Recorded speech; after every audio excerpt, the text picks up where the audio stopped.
हमारी पार्टी के जो सपोर्टर्स हैं, जो हमारे एजेंट होंगे, वो इसको इंश्योर करेंगे कि लिस्ट में जिनके भी नाम हैं या जिनके नाम नहीं भी हैं, उनके पास अगर आधार कार्ड है और दूसरे डॉक्यूमेंट्स हैं, उनके आधार पर उनको वोट डालने का अधिकार दिया जाए। ये तेजस्वी प्रसाद यादव जी जैसे एक हमारे जो युवा नेता आएंगे, जिनके पास एक विजन है। बीजेपी के आईटी सेल के लोग जिस तरह के प्रचार कर रहे हैं, दुष्प्रचार कर रहे हैं, तो जाहिर है कि ये इनका इसमें महारत है। आजकल जो गोदी मीडिया है वो सिर्फ स्टूडियो बेस्ड मीडिया होकर रह गई। जिस तरह से कैंडिडेट्स का चयन होता है या जिस तरह से बाहुबलियों का असर बढ़ रहा है, पैसे का जो असर बढ़ रहा है इलेक्शन में, वो चिंता का विषय है।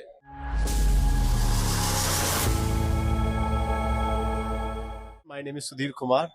आज हम आरजेडी कार्यालय आए हुए हैं और यहाँ पे काफ़ी लोग हैं, कार्यकर्ता हैं, प्रवक्ता हैं, पार्टी के लोग हैं और जो जमीनी स्तर पर काम करते हैं और पार्टी को मजबूती देते हैं। आज हमारे साथ प्रवक्ता हैं आरजेडी के, उनसे बात करना चाहेंगे और उनके बारे में जानना चाहेंगे। मैं बिहार के 30 से 35 गाँवों में ट्रैवल किया हूँ। मैं विश्वास करता हूँ कि मीडिया को सबसे ज़्यादा लोगों को दिखाना चाहिए। नेताओं के आसपास तो बहुत कैमरे मिल जाते हैं। बिल्कुल। तो हम यहाँ लास्ट 1 महीने से ऑलमोस्ट हर गाँव में ट्रैवल कर रहे हैं। यादवों के गांव का प्रॉब्लम ये है, समस्याएं ये हैं और वो आशा रखते हैं कि तेजस्वी यादव आएंगे सरकार में तो बदलाव लाएंगे, क्योंकि उनकी जिंदगी में लास्ट 20 सालों में कुछ ज्यादा अच्छा नहीं हुआ एज कम्पेयर टू फॉरवर्ड के जो कास्ट के जो गांव है या जो कुर्मी के हैं, जो कास्टिज्म है देखने को मिलता है। तो उनका कहना है कि हमारा उम्मीद तेजस्वी यादव से है। तेजस्वी यादव आएंगे तो हमारी सड़कें अच्छी होंगी, हमारे गांव के स्कूल अच्छे होंगे, हमें अच्छा मुआवजा मिलेगा और नौकरी मिलेगा। इस पे आप क्या करना चाहेंगे? उनकी उम्मीदों पे आप तेजस्वी यादव खड़ा हो पाएंगे सर? आपने बिल्कुल सही कहा कि आजकल जो गोदी मीडिया है वो सिर्फ स्टूडियो बेस्ड मीडिया होकर रह गई। आम जनता से उनका संपर्क टूट चुका है।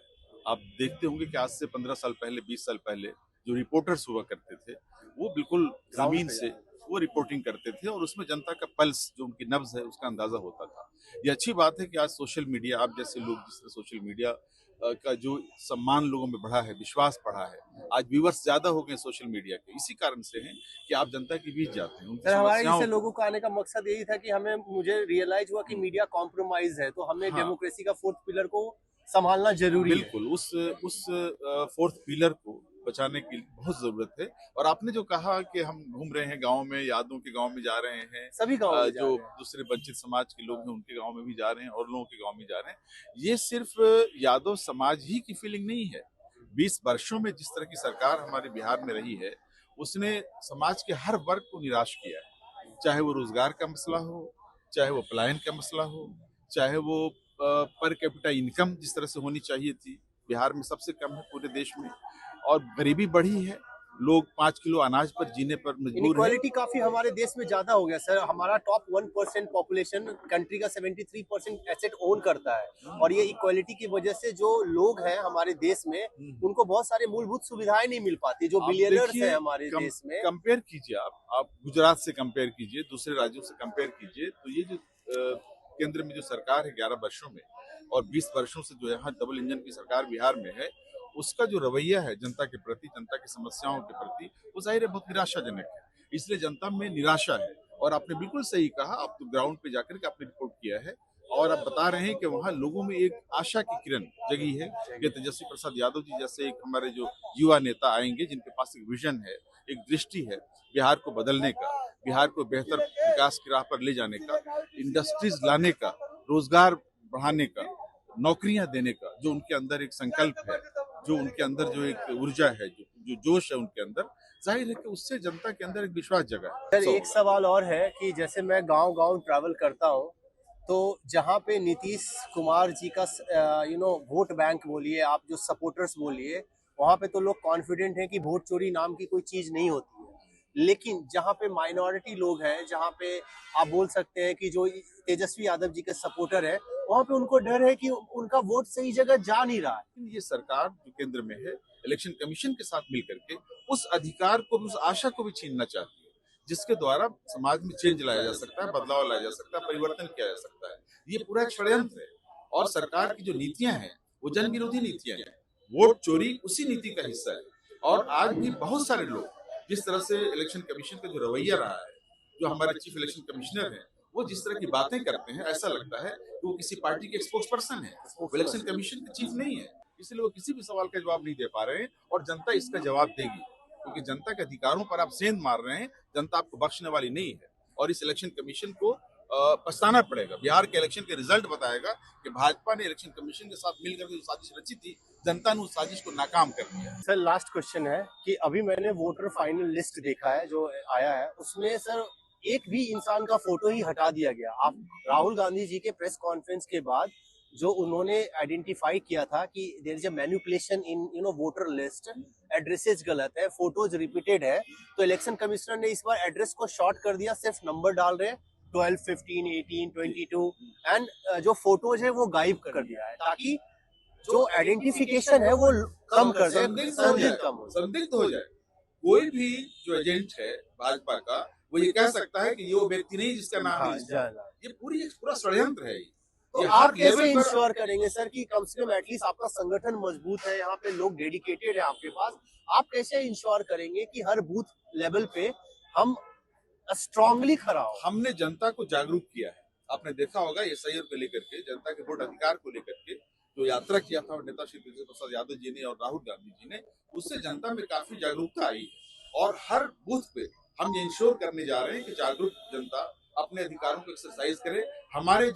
हमारी पार्टी के जो सपोर्टर्स हैं, जो हमारे एजेंट होंगे, वो इसको इंश्योर करेंगे कि लिस्ट में जिनके भी नाम है या जिनके नाम नहीं भी है, उनके पास अगर आधार कार्ड है और दूसरे डॉक्यूमेंट्स हैं, उनके आधार पर उनको वोट डालने को का अधिकार दिया जाए, ये सुनिश्चित किया जाए। ये इसको हम सुनिश्चित करने जा रहे हैं। और अगर ये सुनिश्चित नहीं किया गया तो मुझे पूरा यह अंदेशा है कि हमारे देश में डेमोक्रेसी बाकी नहीं रहेगी और इलेक्शन सिर्फ दिखावा बनकर रह जाएगा।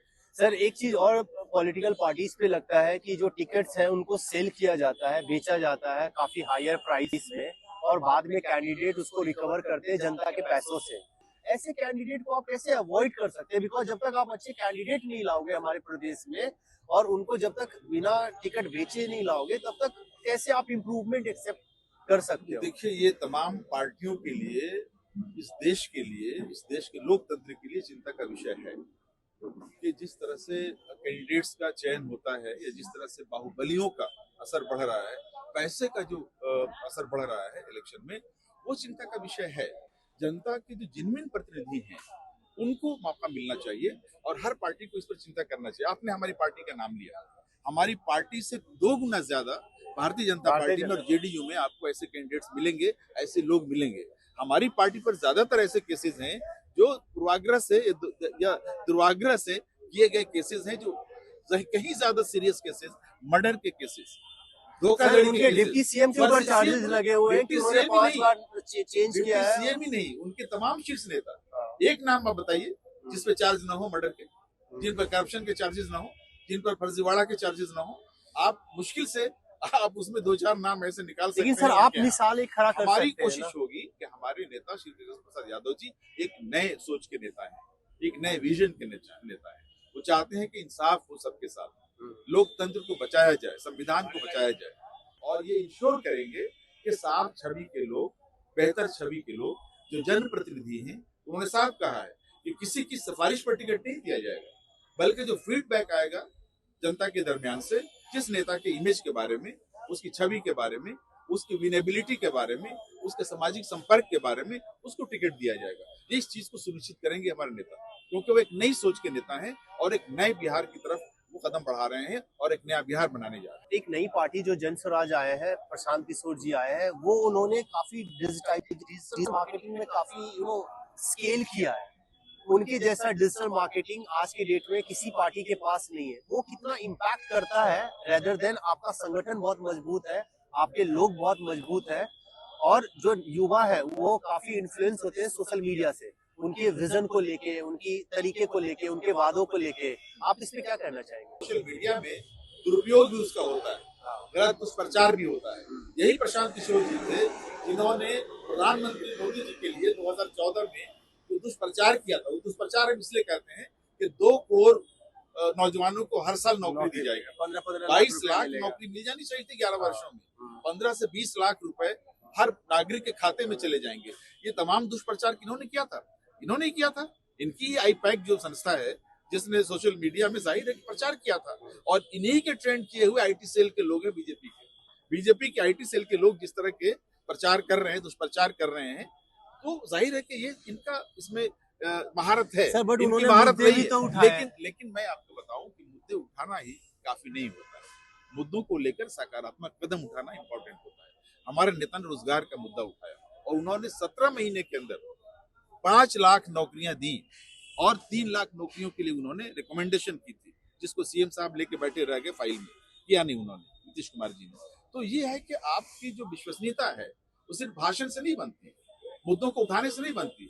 मुद्दों को सोल्व करने के लिए आपके अंदर कितनी इच्छा शक्ति है, कितना संकल्प है आपके अंदर, और ये दृढ़ संकल्प और इच्छा शक्ति हमारे नेता श्री तेजस्वी प्रसाद यादव जी के साथ है। इसीलिए जनता उनके साथ है, युवक उनके साथ है, नौजवान उनके साथ है, और आने वाला ये चुनाव इस बात को निश्चित करेगा कि ये जो चीफ मिनिस्टर की जो गद्दी है, जो कुर्सी है, वो हमारे नेता को मिले, ताकि वो बिहार को आगे ले जा सके, युवाओं के आंखों के जो सपने छिन गए हैं उन सपनों को साकार कर सके। बहुत बहुत धन्यवाद। मैं Sudhir Kumar, signing off impact Chronicle से। आप बताइए हमारा इंटरव्यू और बातचीत कैसा लगा आपको?